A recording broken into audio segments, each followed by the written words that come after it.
Cowboy saves 7 Apache women from noose, then unveils a ruthless land conspiracy. The sun rose slowly over the dry desert town of Red Creek. Dust floated in the cool morning air, and the wooden buildings stood quiet, as if they already knew something heavy was about to happen. People began stepping out of their homes and shops earlier than usual. Some whispered to each other, some avoided eye contact. Everyone seemed to know that this was not going to be a normal day. In the center of town, near the old courthouse, a wooden platform had been built during the night. Thick ropes hung from a tall beam. A few men stood nearby, checking the knots and making sure everything looked ready. They spoke in low voices, not laughing, not smiling. Even they felt the weight of what was planned. The town had been told that 7 Apache women would be punished for a serious crime, but no clear proof had been shown to most of the people. Word had spread fast. Families walked toward the square. Some came out of fear, afraid to be seen as disloyal if they stayed home. Others came out of curiosity. A few came because they believed the story they were told. But deep inside, many felt uncomfortable. They could not explain it, but something about the situation felt wrong.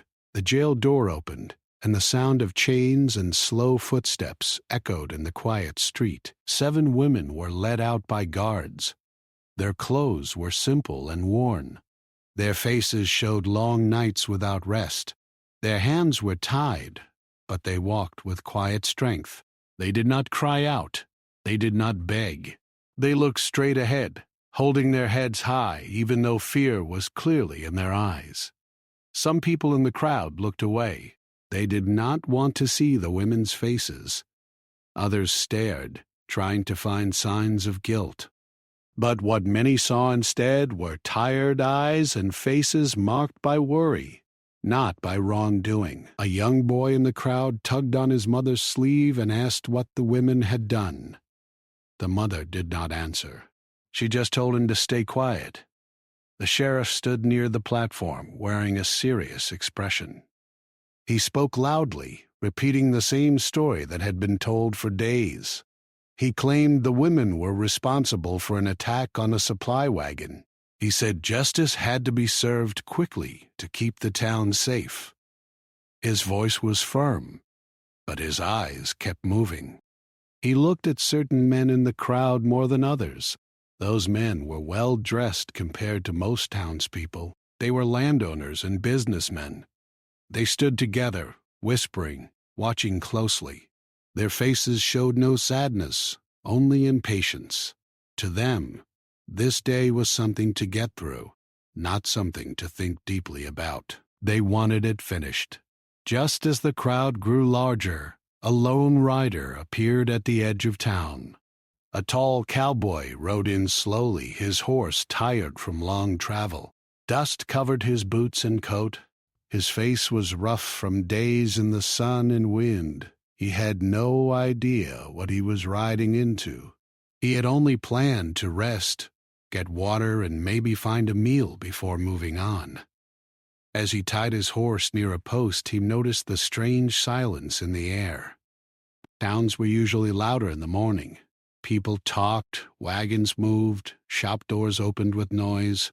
But Red Creek felt different. It felt tense, like everyone was holding their breath. The cowboy followed the sound of voices and footsteps toward the town square. When he saw the wooden platform and the ropes, his steps slowed. He had seen hard things in his life, but this still made his stomach tighten. Then he saw the 7 women standing under guard. He studied their faces carefully. They did not look like dangerous people. They looked like people who had already suffered too much. He listened to the sheriff's words and noticed something strange. The story sounded simple, too simple for something so serious. There were no clear details, only general claims. The cowboy had learned over the years that when stories were too clean, something was usually being hidden. He looked around at the crowd. Most people did not look angry at the women. They looked confused, scared, and unsure. He noticed how a few powerful men stood calmly, as if they already knew how the day would end. That did not sit right with him. The cowboy remembered times in his own past when people with no power were blamed because it was easier. He had seen innocent men lose everything because someone richer or stronger wanted something they had. Those memories made his chest feel heavy. The women were moved closer to the platform. One of them stumbled slightly, weak from lack of food and rest. Another woman quietly helped her keep her balance. That small act of care touched something deep inside the cowboy. He realized these women were not acting like criminals. They were acting like people trying to support each other in a terrible moment. The sheriff gave orders for the crowd to stand back. The ropes were adjusted. The wooden steps creaked as men walked up and down, making final checks. Every sound felt louder in the heavy silence. A few people in the crowd began to murmur. Some asked quiet questions. Others told them to be quiet. The cowboy felt a strong pull inside him. He told himself he was just passing through. He told himself it was not his town, not his fight. But the more he watched, the harder it became to stay silent. His heart told him something was deeply wrong. One of the women looked out at the crowd. Her eyes met the cowboy's for a brief moment. There was no anger in her eyes. There was no begging either. There was only a quiet, tired look that seemed to ask for someone, anyone, to see the truth. That look stayed with him. It followed him like a weight on his shoulders. He realized that if he walked away, he would carry that look with him for the rest of his life. The wind picked up slightly, moving dust across the ground. A rope swayed gently. The sound of it brushing against wood felt louder than it should have. The crowd grew still. Everyone waited for the next command. The cowboy took a slow breath. His hand tightened at his side. He did not yet know what he would do, but he knew one thing for sure. He could not leave Red Creek without understanding what was really happening. He could not ignore the feeling in his gut. As the sheriff raised his hand to move things forward, the cowboy took a step closer to the crowd. No one noticed him yet, but inside him, a decision was forming. This was no longer just another stop on the road. This was the beginning of something that would change many lives. And no one in Red Creek realized it yet, the arrival of one tired cowboy had just brought the sheriff's raised hand stayed in the air for a long moment. The crowd stood silent, waiting for his next order. The wind moved through the square, lifting dust and making the rope sway gently. The 7 women stood close together, their shoulders touching, as if drawing strength from one another. The cowboy felt his heart beating harder. Every part of him said this was the moment. If he stayed quiet now, it would be too late. He stepped forward from the edge of the crowd. His boots made a soft sound on the dry ground, but in the silence, it felt loud. At first, no one noticed him. Then a man near the front turned and saw a stranger moving closer. A few heads turned. Whispers started. The sheriff's eyes narrowed as he saw someone stepping out of line. The cowboy raised his voice, calm but firm. He said that before anything else happened, the town deserved to hear real proof. He said a serious decision should not be rushed. His words were simple, but they cut through the air. The sheriff looked surprised, then annoyed.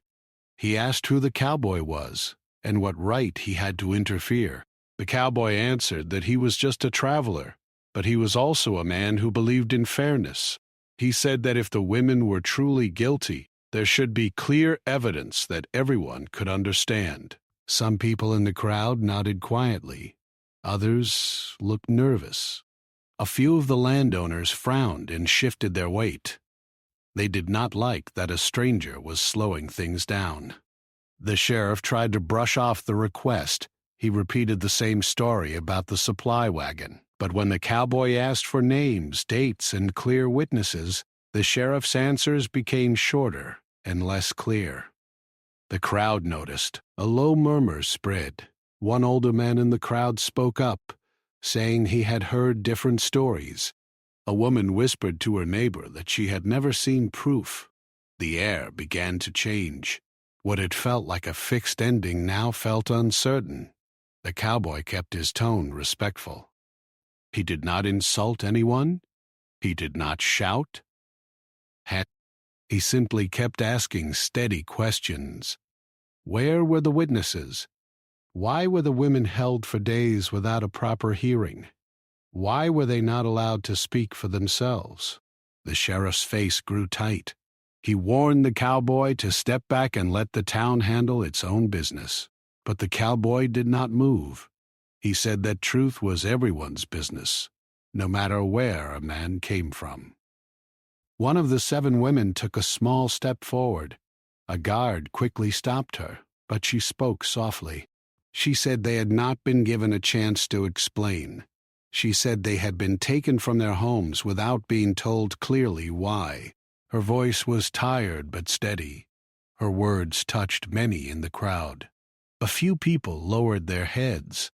A mother held her child closer. The idea that these women had not even been fully heard made the situation feel heavier. The landowners began whispering more urgently among themselves. One of them leaned toward the sheriff and spoke quietly, but the cowboy noticed the tension. He could see that his questions were causing problems for people who wanted things to move quickly. The sheriff cleared his throat and announced that the town council had already reviewed the matter. He said there was no time for delays. The cowboy answered that if the decision was truly fair, a short delay to show proof would only make it stronger. A long pause followed. The crowd waited. The sheriff looked from the cowboy to the landowners and back again. For the first time, he seemed unsure. The cowboy took another step forward, still keeping his hands visible, showing he meant no trouble.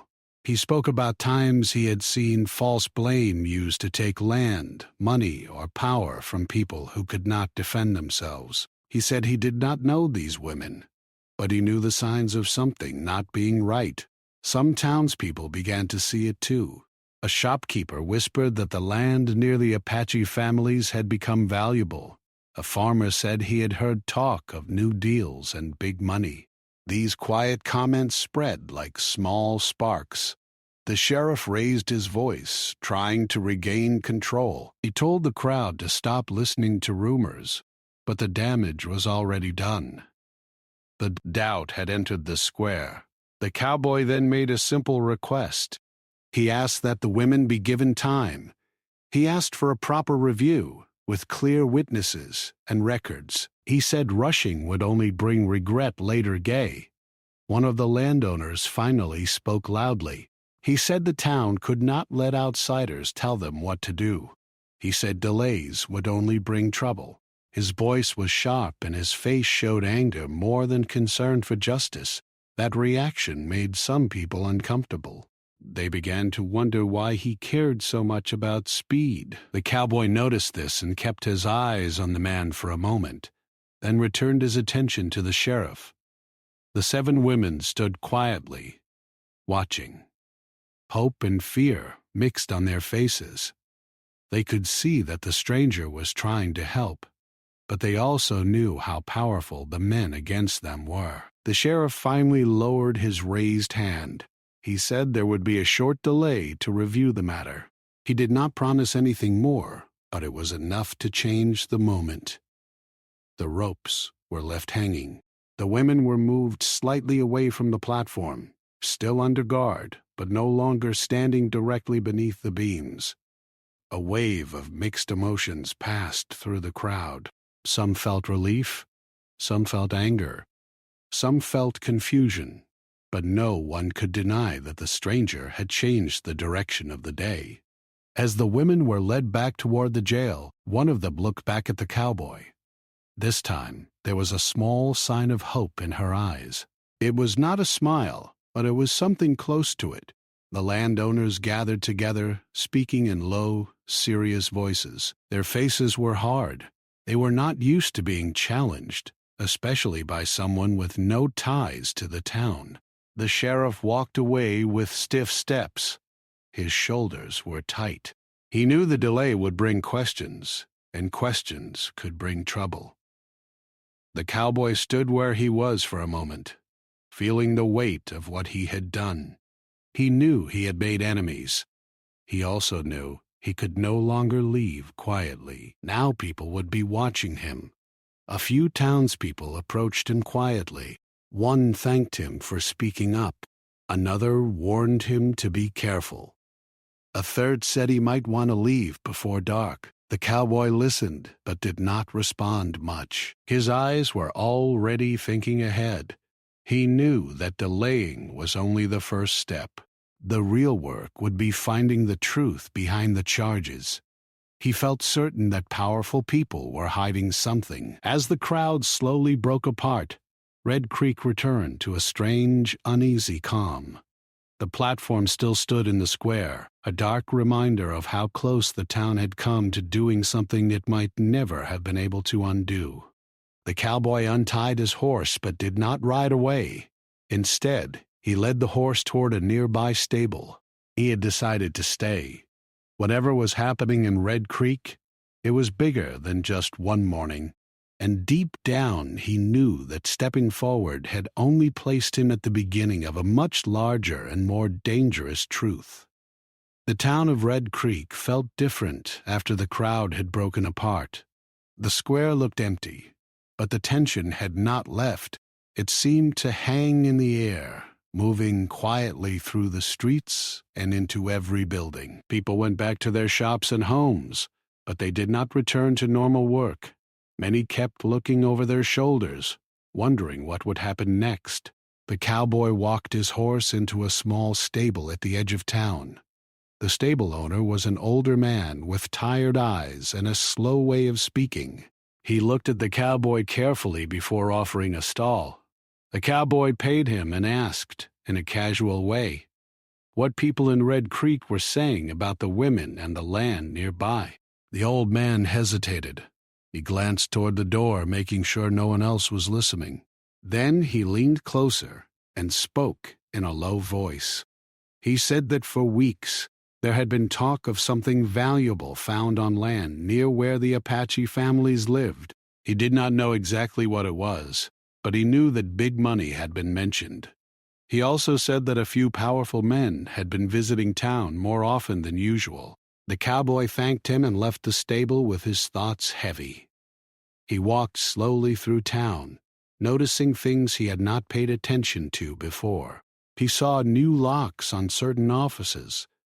He noticed how some men stopped talking when he walked past. It was clear that people were nervous, and not just because of the delayed punishment. He stopped at a small general store to buy food. The shopkeeper, a middle-aged woman with kind eyes, recognized him as the stranger who had spoken up earlier. She quietly thanked him for what he had done. Then, after making sure the store was empty, she shared something she had heard. She said that surveyors had been seen on Apache land weeks before the women were taken. They had been measuring and writing things down. When asked what they were doing, they claimed it was routine. But shortly after that, rumors started about removing the families. Then the story about the supply wagon appeared suddenly, and the women were arrested soon after. The timing felt too perfect to be a coincidence. The cowboy felt his suspicion grow stronger. He realized that this was not just a small-town problem. This was part of something planned. He decided to start looking for records. The courthouse was closed for the day, but he knew that towns often kept copies of land documents and old agreements in other places too. He asked around and learned that a retired clerk lived nearby.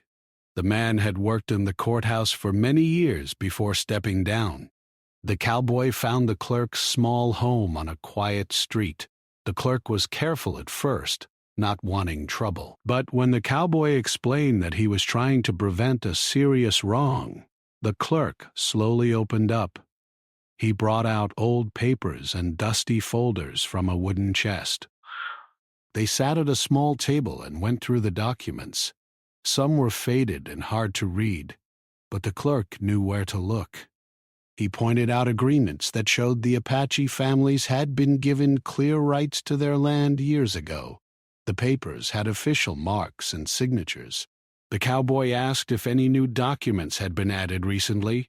The clerk frowned and said, yes, there had been some changes, pushed through quickly, claiming that certain lands were now under review. The clerk had felt uncomfortable about it, but had been told to follow orders. This was a major clue. It showed that someone was trying to change ownership quietly. The cowboy thanked the clerk and carefully noted the details in his mind. As evening came, the cowboy walked back through town. He noticed two men standing near a corner, watching him. When he looked directly at them, they turned away, pretending to talk about something else. The message was clear. He was being watched now. That night, he stayed in a small room above a tavern. Sleep did not come easily. Every sound outside made him alert. He thought about the women in the jail, waiting, not knowing what would happen.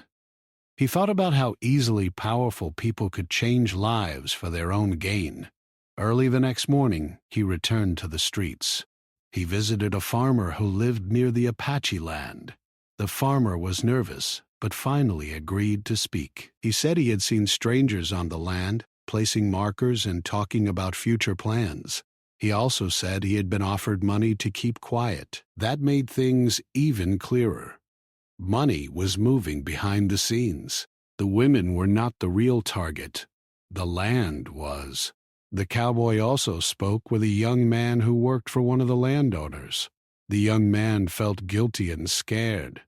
He said he had overheard talk of using fear to push people off their land.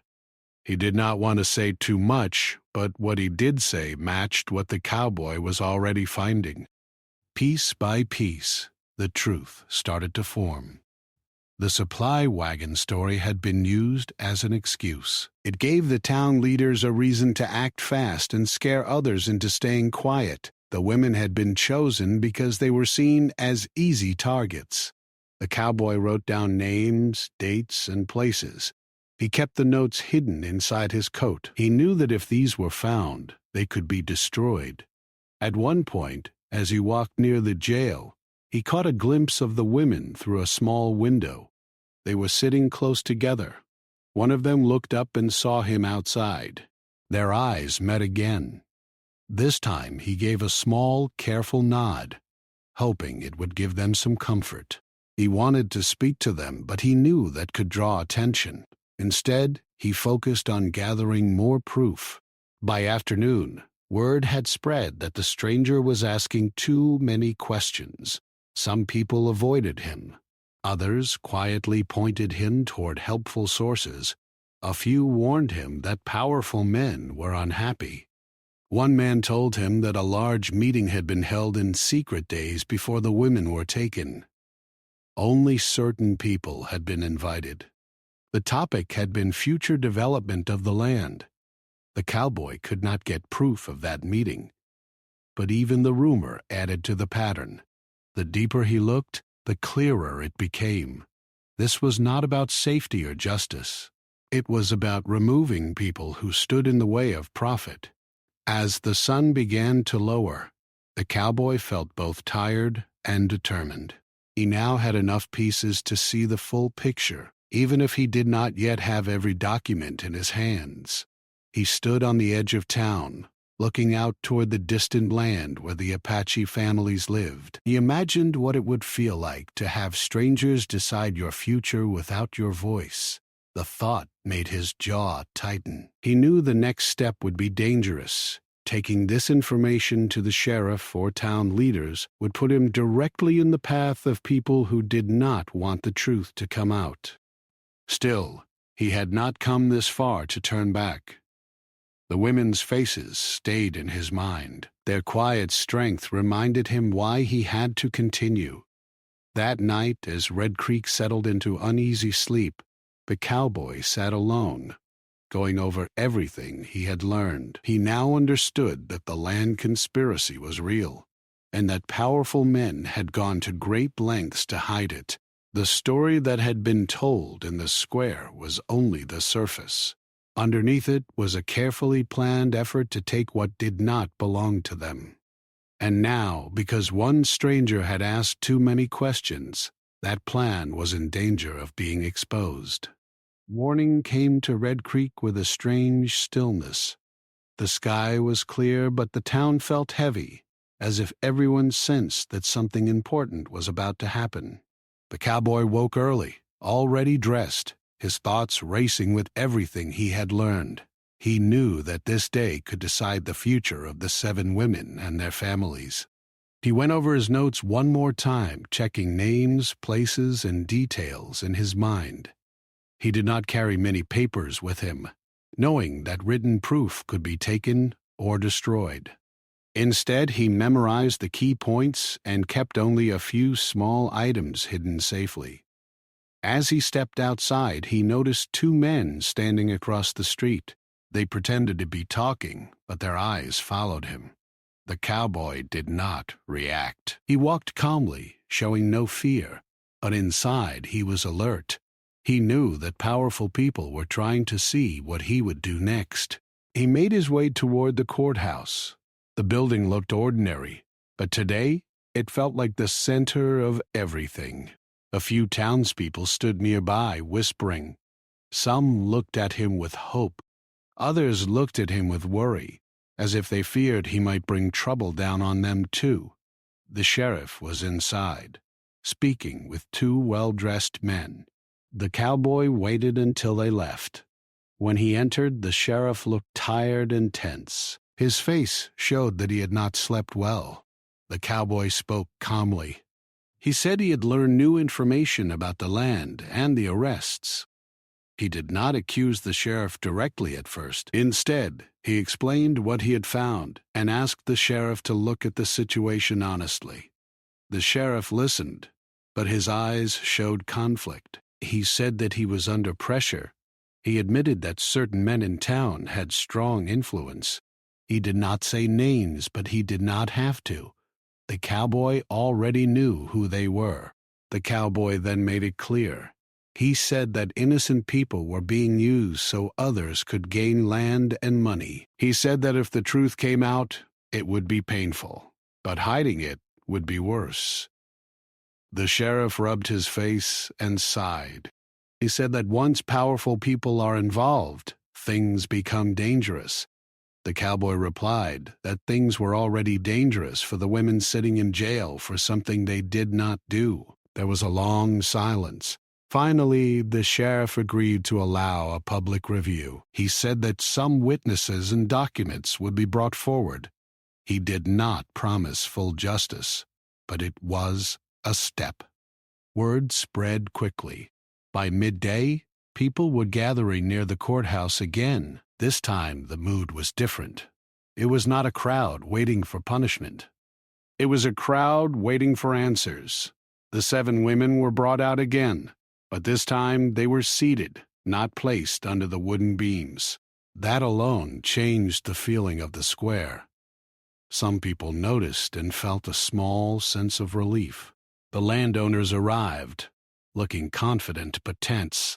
They stood together, whispering, watching the cowboy closely. One of them gave him a cold stare, full of warning. The cowboy stood near the front. He felt many eyes on him. He knew that if he made a mistake, the truth could be buried again. He stayed calm and focused. Witnesses were called. A farmer spoke about seeing surveyors on the land. The shopkeeper confirmed the timing of the arrests and the rumors. The retired clerk explained the sudden changes in land documents. Each voice added another piece to the story. The crowd grew quieter with each new detail. People began to look at the landowners differently. Some faces showed shock. Others showed anger. The simple story they had been told was falling apart. One landowner tried to interrupt, saying these were just stories, but when asked to explain the new documents, he avoided clear answers. His voice became defensive. That made him look more suspicious. The cowboy did not raise his voice. He simply asked steady questions. Why were changes rushed? Why were the women taken before any full review? Why were surveyors there before any public notice? The landowners struggled to give clean answers. The sheriff watched closely. His face showed that he was beginning to see how deep the problem went. At one point, one of the women was allowed to speak. She talked about how they were taken suddenly, how they were not told clearly what they were accused of, and how their families had lived on that land for generations. Her voice was calm, but filled with quiet pain. Many people in the crowd lowered their heads. They could no longer ignore the human cost of what was happening. The landowners began to grow more nervous. One whispered to another. Another wiped sweat from his forehead. Their confident look from earlier was gone. Then something unexpected happened. A young man stepped forward. He worked for one of the landowners. His hands shook as he spoke. He said he had heard plans to remove the families and make deals for the land. He said he could not stay silent anymore. Gasps moved through the crowd. This was the strongest moment yet. The young man's words matched everything the cowboy had discovered. The landowners tried to deny it, but their voices were loud and angry now, not calm and reasonable. That only made them look worse. The sheriff stood up straight. He said that what he was hearing was serious. He said that until everything was fully reviewed, no punishment would move forward. He also said that the land documents would be re-examined. The women were taken back to the jail, but this time people watched with different eyes. It no longer felt like they were being held because of guilt. It felt like they were being held while the truth fought to come out. After the gathering, several townspeople came up to the cowboy. Some thanked him. Some warned him that powerful men would not forget this. One older woman said quietly that she was proud someone had finally spoken up.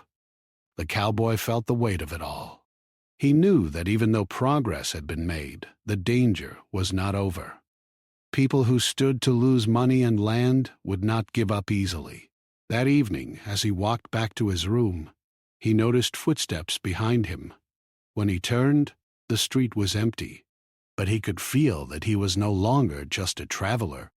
He was now a problem for people who preferred shadows. Still, he did not regret his choices.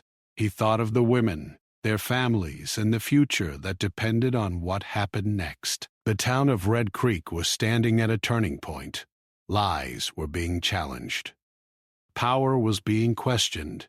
And for the first time, the truth had a real chance to be heard. The cowboy knew that the final outcome was close. Whatever happened next would decide whether justice or greed would shape Red Creek's future. Red Creek did not sleep well that night. The town felt like it was holding its breath. People lay awake in their beds, thinking about everything they had heard. The simple story they had once believed no longer felt true. Questions filled their minds, and with those questions came a quiet sense of responsibility. The cowboy sat alone in his small room, staring out the window at the dark street. He knew that the most dangerous part of the journey often came near the end. When powerful plans start to fall apart, the people behind them sometimes try one last move to save themselves. Early the next morning, a message spread that a final public decision would be made. The sheriff had called for a full gathering. Word moved fast through homes and shops. By mid-morning, the square was full again. This time, the crowd was larger than before. The 7 women were brought out once more. They looked tired, but there was something different in their posture. They stood straighter. They had seen people begin to speak for them. Hope, small but real, had taken root. The landowners arrived too. Their faces were tight, their voices low. They did not look confident anymore. They looked like men trying to protect something that was slipping away. The sheriff stood at the front, his voice steady but serious. He said that after reviewing the information, speaking with witnesses, and examining documents, it was clear that the original charges could not be supported. He said there were too many unanswered questions and too much evidence pointing in another direction. A quiet wave of sound moved through the crowd.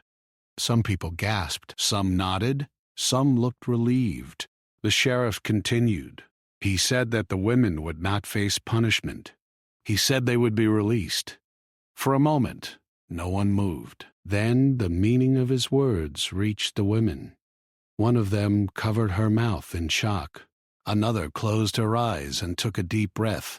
A third reached for the hand of the woman beside her. Their faces showed a mix of relief, disbelief, and deep emotion. The guards stepped back. The women were no longer held as prisoners. They were free to stand on their own. The crowd reacted in different ways. Some people clapped quietly. Others simply stood in silence, taking in what they were seeing. A few wiped tears from their eyes. The sheriff then addressed the land issue. He said that the land documents would be reviewed by higher authorities. He said that no changes would be allowed until everything was examined properly. He made it clear that attempts to take land through unfair means would not be accepted. The landowners tried to protest. One of them raised his voice, saying this was unfair, but the crowd did not support him like before. People now looked at him with doubt and disappointment. The young man who had spoken earlier stood near the back. He looked nervous but relieved. He had taken a risk by telling the truth, and now he could see that it had mattered. The cowboy stood quietly, not seeking attention. He watched the women carefully. One of them looked toward him and gave a small, respectful nod. It was not a public thank you, but it carried deep meaning. After the gathering, people slowly began to leave the square. The wooden platform still stood, but it no longer held the same power. It now felt like a reminder of how close the town had come to making a terrible mistake. The women were reunited with family members who had come to town when they heard the news. There were quiet embraces, soft words, and tears of relief. The moment was simple but powerful. The sheriff remained behind, speaking with town leaders.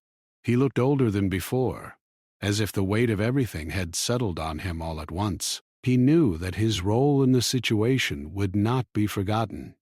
The landowners left quickly, not wanting to stay where eyes followed them. Their plans had been damaged, and their influence weakened. Red Creek would not look at them the same way again. The cowboy walked back toward the stable. He paid the stable owner and prepared his horse. The old man looked at him with respect and said that Red Creek owed him more than it could repay. The cowboy simply nodded. He did not see himself as a hero. He saw himself as someone who had done what needed to be done. A few townspeople stopped him to thank him. One said that his actions had reminded them that silence could also cause harm. Another said that sometimes it takes a stranger to see what those inside have grown used to. The cowboy listened, but he did not stay long. He had never planned to be part of Red Creek's story. He had only passed through, guided by his sense of right and wrong. Before leaving, he took one last look at the town. He saw children playing in the street, shop doors opening, and people talking more freely than before. The heavy feeling that had filled the air was slowly lifting. The 7 women stood with their families near the edge of town. Their future was still uncertain, but now it was theirs again. Their land, their homes, and their voices had been defended. One of the women stepped forward and spoke to the cowboy quietly. She thanked him in simple words. She said that sometimes hope comes from places you do not expect. The cowboy replied that courage had already been inside them. He had only helped bring it to light. They parted with mutual respect. Oh! There were no long speeches, no grand promises, just understanding. The cowboy mounted his horse and rode slowly out of Red Creek. Dust rose behind him as he followed the open road. He did not look back right away. He carried with him the knowledge that one small choice to speak up had changed many lives. Red Creek would remember this time for years. Some would remember it with pride, some with regret, but all would remember the moment when truth was chosen over fear. And somewhere on a long, quiet road, a lone cowboy continued his journey, knowing that doing the right thing does not always bring reward, but it always leaves a mark, not just on a town, but on the hearts of the people who dared to believe in something better.